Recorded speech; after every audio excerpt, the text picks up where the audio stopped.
අනේ අනේ කනවා ඉවරයක් නෑ නේද? යකෝ දැන් කොත්තුවක් කෑවා. ඊට පස්සේ දැන් බීම බොනවා. ඊට පස්සේ දැන් කඩල කෑවා. ඊට පස්සේ දැන් වඩේ කෑවා. දැන් බීමත් ඕනද? හරි අරන් දීලා. යකෝ උඹලටත් ඉන්නවද මේ බඩජාරි ගෑනු ළමයි? තමන්ගේ බිරිඳ බඩජාරිද? තමන්ගේ ස්වාමි පුරුෂයවසෙන් ඔයාලට මගේ බිරිඳට කන්න අරන් දෙන්න ඕනේ. දෙන්නම් දවසක බඩ පැලෙන්න කන්න දොර වහගෙන හිටපිය. ආයි තාම මොනෝනේ? ටොමැටෝ ඕනේ බිරියානි එක. හරි බුරියානි කයි ආයි? ආයි ක්‍රීම් සෝඩා එකක් ඕනේ. ක්‍රීම් සෝඩා කහපාට බීම එක. තව?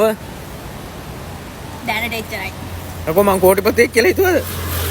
ගයිස් අපි බීම් බොන්න යන්නේ. ඔය ඉන්න බඩජාරි මගේ නෝනා. ගයිස් බඩගෙඩිය ඕන.